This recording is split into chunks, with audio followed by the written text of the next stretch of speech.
Hey family, welcome to How Love Works, where we talk about the principles for lasting love. Well family, I want to discuss with you an issue that has to do with why so many relationships don't seem to go the distance anymore like they used to. I think one of the biggest reasons why so many relationships go afoul and go awry many times is because most people don't really know how to properly communicate with one another. And that's a big issue. I'm sure you would agree with that. I think one of the biggest issues that a lot of relationships have, at least going forward and in the beginning stages, is that a lot of relationships take for granted that the individuals are being transparent and upfront with many of their requirements. I think the biggest problem, though, is that men and women, they just don't really know how to communicate what they really want in a relationship. I think men most often is trying to achieve approval from the woman that they're dealing with for whatever their reasons. And often women typically try to please. And the result is when women seek to try to please the individual man that they're trying to establish a relationship with, they don't always mean what they say. But the dark side of that is that because they don't always mean what they say, they assume men don't mean what they say. So as you can see, we have a real big deal, a real dilemma. So what I want to do today is discuss with you some of the questions that I think that many men and women need to be asking one another before we can even assume that we even have a relationship. I think if you can get these questions out of the way, you're not going to do it in the first, hour or two of the relationship, and you're certainly not going to do it probably within the first week. But most relationships fail. 75 to 90% of the relationships fail within the first 90 days. So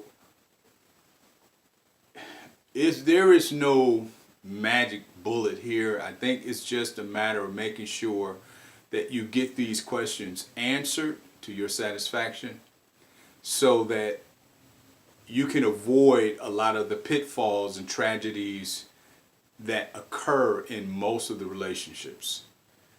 Now, today I'm going to talk about the questions that women need to be asking men rather than just getting all overwhelmed and caught up in the ambiance and the emotionalism of the relationship. But these are very good questions that a woman needs to ask. Now, she can do it any way she chooses. I'm going to just be clear about these are the major areas of focus that these questions need to deal with so that you get these answers. Because if you don't get these answers, it's a very good likelihood that you're going to experience some severe issues later on. Okay, so I'm entitling our discussion today, You Better Ask Him. You better ask him. Because if you don't, and your relationship ends up like the majority of most relationships in the first 90 days in the ditch, it's primarily because you didn't ask these questions. Now, I will tell you, if you get a yes on any of these questions, or you get an affirmative on any of these questions, at least one or two, you need to step away from this relationship. And you certainly don't even want to even entertain the concept of a cohabitation with this individual, and you definitely don't want to copulate with them. For those of you who don't know the term, have sexual relations.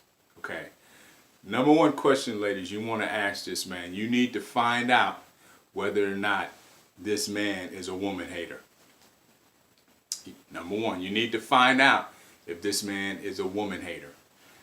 There's a group out there today, I'm sure most of you are aware of. This group is called MGTOW. I think it's MGTO, Men Going Their Own Way. These are men who, in my view, are the equivalent of the feminist movement. They're disgruntled men who have had some negative results from the system, and the system has been gynocentric in a sense that it has focused on, in their view, making sure the female group has been privileged and men have been taken full advantage of. And I can say that there has been a lot of issues with the United States and its focus, its obsessive compulsive focus on groups, men, women, homosexuals, and all the other different groups, and giving certain groups more rights than other groups, and creating all of this adversarial relationships between the groups, while the United States government likes to use its tentacles to control the population through the group mentality. But at the end of the day, MGTOW is a group that also believes that marriage is a state institution, and if you get into it, you can lose all of your personal belongings, you can lose your freedom and all the other different things. Whatever the mentality is with the MGTOW group, you need to find out if the man you're in a relationship with or about to establish one with, is he a woman hater, just like a feminist? Is he a woman hater? And if he is, he has issues with women and some of the strides that women have made, good or bad. You may need to think twice before forming a relationship with that individual. Number two, is he a mama's boy? You need to find that out. Does he have a Peter Pan syndrome? Has he ever grown up? Does he see life where everything is centered around and about him? And if he is that kind of man, you need to find that out. You need to find that out quick, fast, and in a hurry. All right? Because you don't want to form a relationship with a MGTOW man or a woman hater. I call them He-Man Woman Haters Club. And you certainly don't want to form a relationship with a Peter Pan or mama's boy. Number three, you need to know if he has any children. If he does, you need to know his relationship with those children. And secondly, you need to know his relationship with his baby mama. If it's a tenuous relationship, or if he doesn't really form or has a relationship with his children for whatever the reason, and he hasn't done all that he could to try to establish a relationship or maintain a relationship based upon your observation and perhaps what you've learned from his extended network of friends and family, you can accumulate this information to determine whether or not whatever he is saying about that relationship is true or false. Then you need to not form a relationship with that individual. That's number three. Number four, how many jobs does this brother have? Find out what he does. How many jobs has he had? How long has he been in these jobs? Has he had multiple jobs? And if he has, that brother's not stable. You don't need to start, and you certainly don't want to form a relationship with an unstable brother. All right, number five, how many long-term relationships has this brother been in? You need to know that. You need to know how many, how long. If he's been in a lot of serial relationships, he's been in many relationships, and you have found out that you're just another serial relationship. The reason you need to know that because his history is a good indication of your present relationship and the outcome of your present relationship, what's likely to occur. So if he's been in a lot of serial relationships, you need to know that. And if you find out that he has been, it's a likelihood you don't need to form a relationship with that brother. All right? Number six, how is it that he's still single? In other words, if you're talking to a 35, 36, 37, 38, 39, 40-year-old man, never been married ever in his life, it's a likelihood he probably never will. because he may be a closet MGTOW guy. He doesn't trust women. He doesn't mind using them for his own entertainment and his own gratification, but he doesn't like women, period. He doesn't trust them, all right? You need to find out why.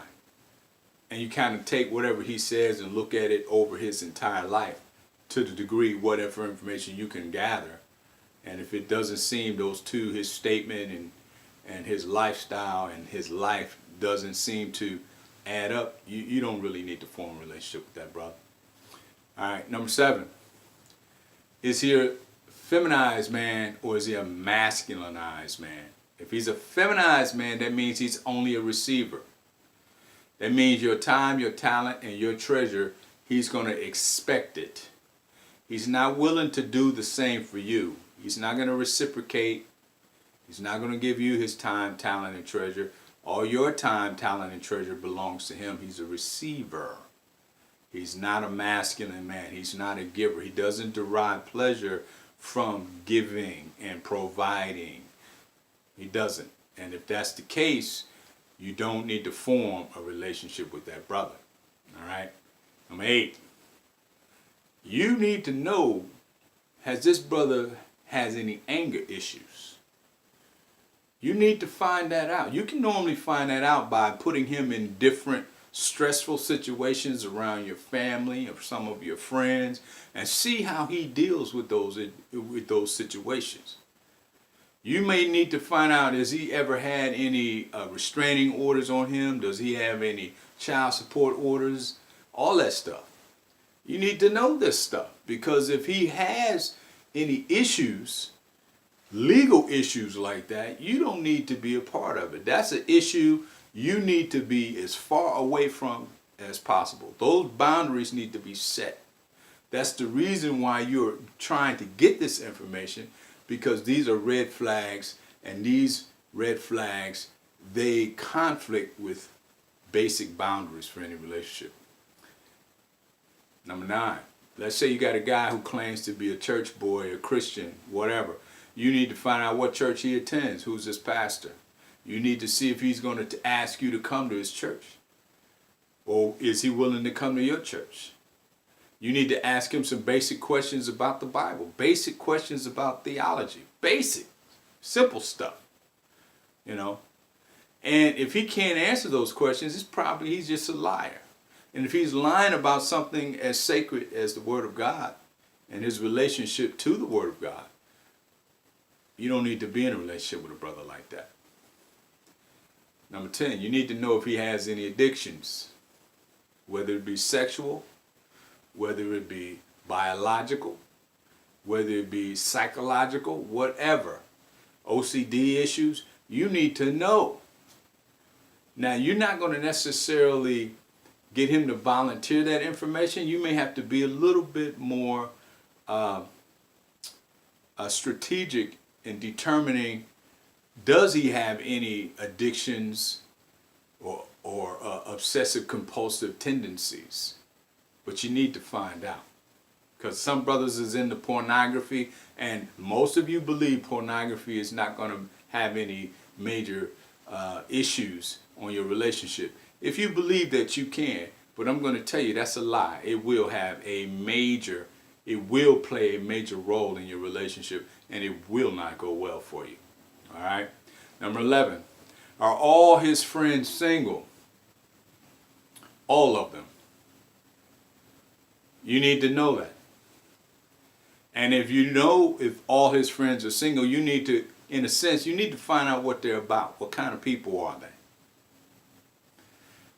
Because just being single is not necessarily a death warrant, but you need to know what kind of people he deal with. Because the kind of people he deal with is a major indicator of what kind of person he is. You need to know that. All right, you need to ask, and you need to be involved. Number 12, is his best friend married or single? If his best friend is single, it's a very good chance he's going to stay single. If his best friend is married, it's a very good chance he's not going to stay single. That's just real talk. That's the way men roll. All right. All right. Number 13, does he come from a single parent home? Now, that one you have to weigh with a grain of salt. All right, because a lot of brothers come from single family homes. That doesn't necessarily discount him from a relationship, good or bad. A lot of brothers come from that background. I came from that background, okay? And I know a lot of brothers who have jumped the broom, even though they came from relationships with their mother where they never had a father figure. And by the grace of God, they learn how to be men of God, or learn how to be masculine men, and take the responsibility and the role and do what they needed to do in order to maintain the kind of relationships they have that serves everyone. All right. So, but you need to get some idea of his history and his background. All right. Last but not least, what you want to find out is, does he have a relationship with a mature man, whether it be an uncle, a best friend, a pastor, some mature man in his life where he can derive guidance and a different perspective? Or he doesn't have that at all. If he doesn't, that's also another indicator that you're not going to be dealing with a man who is mature enough to be able to grow. And even if you are a female looking for a man who has the leadership capacity to be a decisive individual in a relationship. Now, if these are situations that you have dealt with in the past, and you find yourself on the wrong side of the issues because you failed to ask these questions, I'm giving you this information right now. These are the questions that most women don't ask or don't even try to find out. They find out all this information later in the relationship. By then, it's too late. You need to find this out. This is what you need to be doing during the dating process. You need to be finding. Now, there's several more things I can add, and I will be down the road. But this is what you need to go and do immediately as you get into your relationships. If you are in one, you need to be finding this information out right now. All right, that's number one. Next time we talk, I'm going to be talking to the fellas, and I'm going to be asking the same types of questions. These are the things you fellas need to ask these women so that you won't be falling into this MGTOW nonsense, and you'll be able to determine and decipher if this woman's real or not. Okay, so the next time we talk, I'm going to be saying the same thing, but I'm going to be referring, you better ask her. That's my time. I thank you for yours. Catch you on the other side. God bless you.